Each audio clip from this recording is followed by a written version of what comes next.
Olá, meus amigos, sejam todos muito bem-vindos ao canal Politizando. E saiu pesquisa para presidente aí, eleições que serão ano que vem, 2026, e colocaram lá cenário com Gustavo Lima, o cantor, Pablo Marçal, que é o coach que perdeu lá em São Paulo.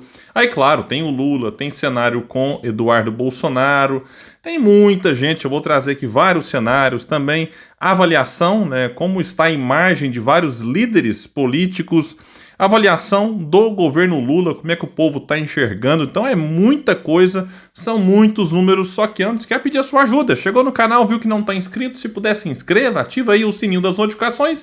Se gostar do vídeo, joinha para cima, vai que não gosta faz parte, joinha para baixo, comenta, compartilha, espalhe o vídeo, vamos trazer mais pessoas para cá, porque aqui nós lutamos por um Brasil melhor.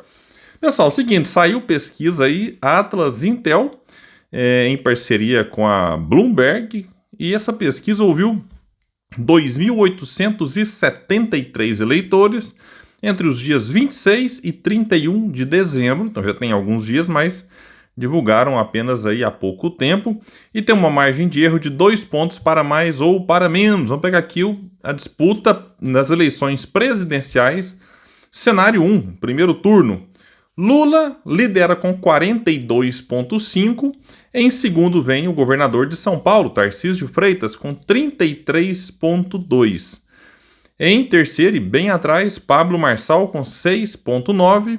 O Ronaldo Caiado, que é o governador de São Paulo, de Goiás, melhor dizendo, tem 2,9%. Simone Tebet, que é ministra do Lula, 2,1%. Sérgio Moro, 1,4%. Gustavo Lima, o cantor, que disse aí que é pré-candidato, que vai ser candidato à presidência e não sei mais o que, meu Deus do céu. Ainda aparece com 1,3%, Marina Silva, que é ministra do Lula, com 0,9%. Então tá aqui, pesquisa de primeiro turno, que é também aqui um cenário 1, que é um cenário que eu considero improvável. Eu duvido que o Tarcísio vá disputar a eleição presidencial, ainda mais se o Lula puder disputar a reeleição. Ele pode, né? Resta saber se o Lula vai querer e ter condições para isso. O Tarcísio pode disputar a reeleição para o governo de São Paulo, que é algo para ele mais garantido, né?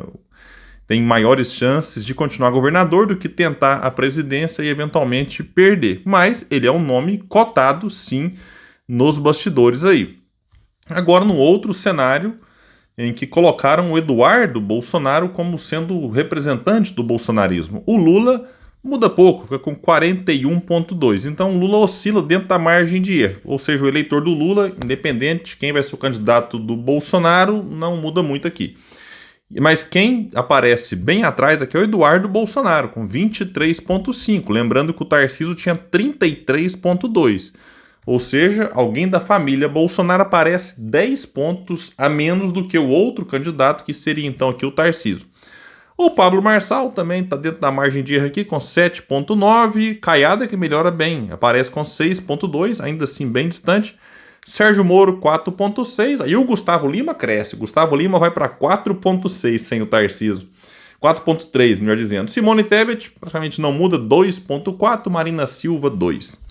E se tiver segundo turno, colocaram Lula já no segundo contra outros adversários. Lula venceria todos. Só uma informação.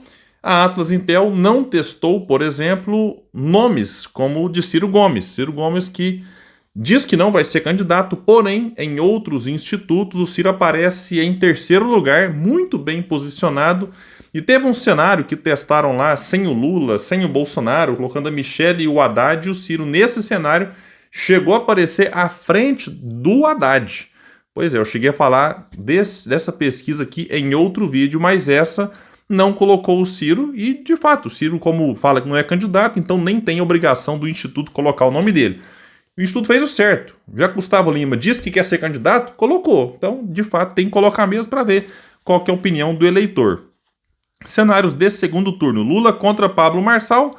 O atual presidente venceria o coach, 52 contra 35. Ainda assim, gente, eu acho muita gente para votar em alguém tão despreparado, desqualificado como o Pablo Marçal. 35% aqui diz que votariam nele no segundo turno contra o Lula.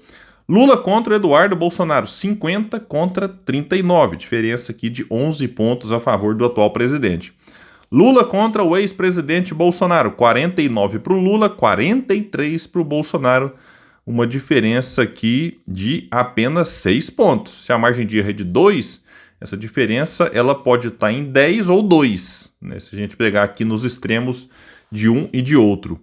Lula contra Tarcísio, 49 para o atual presidente, 39 para o governador de São Paulo. E Lula contra Caiado, 48 para o Lula contra 35 de Caiado, ou seja, Lula venceria todos, porém contra o ex-presidente uma vantagem bem apertada e não vai acontecer. Bolsonaro está inelegível e não adianta, pode chorar, pode espernear que ele não vai disputar 2026. Bom, pelo menos eu duvido muito. Uma pergunta aqui agora feita só para quem se diz eleitor de esquerda. Qual é o melhor político para liderar a esquerda e as pautas progressistas nos próximos anos? A resposta: Lula, 61,5. João Campos, que é o prefeito de Recife, capital de Pernambuco, 18,3. O Boulos aparece com 10,7. Vejam só, Boulos, deputado federal por São Paulo, estado com maior eleitorado, o deputado federal mais bem votado, inclusive em 2022, perdeu as eleições agora lá em São Paulo para o Nunes, e ele aparece aqui em terceiro lugar. Eu acho que é uma notícia ruim para o Boulos, que é apontado por muitos como uma liderança da esquerda e tal, mas aparece atrás do João Campos, hein? Aí depois vem vários outros nomes abaixo aqui de 2%, para citar só mais dois, o top 5 aqui, Gleisi Hoffmann com 2 e o Haddad com 1,6. E pergunta agora só para os eleitores de direita, a mesma coisa. Quem é o melhor político para liderar a direita e as pautas conservadoras nos próximos anos? Quem lidera é o Bolsonaro, 68,1. Pablo Marçal vem em segundo com 10,1. À frente, Nicolas Ferreira, que está em terceiro com 8,8. Tarcísio, 8. Romeu Zema, 2,7. O que mostra, né, a tal da polarização, assim chamada, em que, né, quem se diz de esquerda ou progressista tem em Lula a principal figura e quem é de direita e conservador tem em Bolsonaro a principal figura. Na sua opinião, depois dos recentes problemas de saúde, Lula retém preservadas as capacidades necessárias para exercer a função de presidente? 49,8, metade, diz que sim, e 39,3 que não. Agora, outra pergunta. Você acredita que Lula estará em plena capacidade de concorrer à reeleição em 2026? A maioria disse que não, 43,6 contra 43,3 que disseram que sim, aqui praticamente um empate. Quem acha que o Lula tem condições e outros acham que ele não tem condições de disputar a reeleição. Agora sobre o Bolsonaro. Na sua opinião, o ex-presidente deveria ter seus direitos políticos e sua elegibilidade retornados para concorrer à presidência em 2026? Ou seja, Bolsonaro deveria disputar as eleições, né, ter o direito de disputar? 48,8 não. 46,4 sim. Aqui quase um empate também, aqui, né, tá dentro da margem de erro. Agora aqui, margem de líderes políticos. Vamos pegar aqui algumas figuras, tem uns 12 nomes aqui. A de Lula, 51, a imagem é positiva, 46 é negativa. Vamos pegar o ex-presidente Bolsonaro, 41 é positiva, 56 negativa. Então o Lula tem uma imagem positiva maior do que a negativa. Já o Bolsonaro tem uma diferença de 15 pontos para quem considera a imagem negativa em relação à positiva.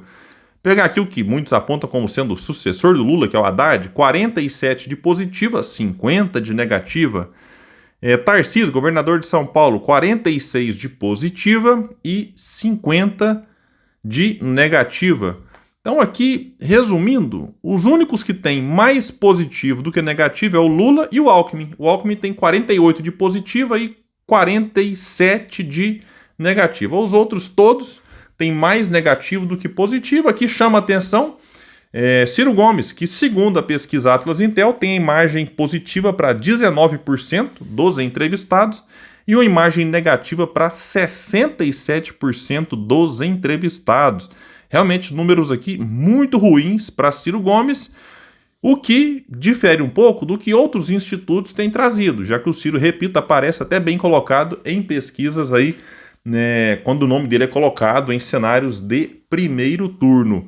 E é claro que a rejeição ao Ciro, eu até explico isso para alguns amigos, ela se explica por vários motivos, né? Quando ele perde no primeiro turno, depois de uma campanha bastante dura, digamos assim, tentando chegar ao segundo turno, acabou que ele desagradou eleitores tanto de Lula quanto de Bolsonaro. E quando chegou o segundo turno, o partido dele apoiou o Lula, porém o Ciro fez um vídeo dizendo que seguia a orientação do partido, ou seja, de apoio ao Lula, mas pro eleitor do Lula foi insuficiente, né? Não gostou. E o eleitor do Bolsonaro viu aquele vídeo como se fosse um apoio explícito. Então eu converso com pessoas bolsonaristas e falo, ih, mas o Ciro apoiou o Lula, que vergonha. E eu converso com lulistas e falo, não, o Ciro não apoiou o Lula, ele só fez um vídeo protocolar. Então aquele vídeo, na minha opinião, acabou, né, que conseguiu desagradar os dois lados da tal polarização. Então isso eu acho que explica um pouco, não todo, né, a rejeição que o Ciro tem. Então é isso, né? Segundo os dados da pesquisa, tá aí. Agora, sobre a aprovação do presidente Lula, 49,8% desaprovam e 47,8% aprovam. Então tem mais gente desaprovando do que aprovando, o que é, ou deveria ser um alerta para o atual governo. E 44,6% consideram o governo ruim ou péssimo, contra 40,8% que consideram ótimo ou bom. 13,3% de regular, também aqui uma notícia ruim para o atual governo. Aqui tem outras perguntas mais vinculadas à questão da economia. Eu vou pegar uma aqui para mostrar que basta você comprar algumas brigas que o povo entra na briga. Por exemplo aqui, você é a favor ou contra taxar super ricos para financiar programas sociais do governo para combate à pobreza? 57,6% a favor, 36,1% contra. Ah, o mercado vai ficar triste. Que fique, o povo ficando junto, daqui a pouco o mercado acalma. Você é a favor ou contra a privatização das operações de exploração de petróleo que estão atualmente sob controle de empresas estatais? Ainda bem, 53% da população é contra você privatizar operações de exploração de petróleo. E 39,7%, eu acho esse número aqui preocupante, inclusive, são a favor. E sobre a questão de isentar quem ganha até R$5.000 do imposto de renda, 82% consideram uma medida boa, 9,5%, ruim, 8,5%, não sei.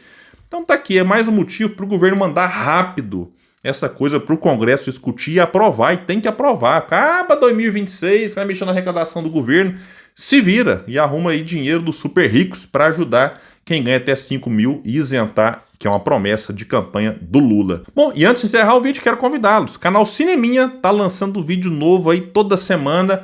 Bora lá conferir o mais novo vídeo do canal, que é do meu filho, Fábio Jacob, que ajuda demais aqui nesse canal Politizando. Então é isso, o link do canal Cineminha tá aqui embaixo. Abre aqui, clica e bora lá. Quem não tá inscrito, se inscreva, ativa sininho, deixa like, dislike. É isso aí, gente. Valeu e bora espalhar esse vídeo e trazer mais pessoas pra cá, porque aqui nós lutamos por um Brasil melhor. Valeu, gente, até mais.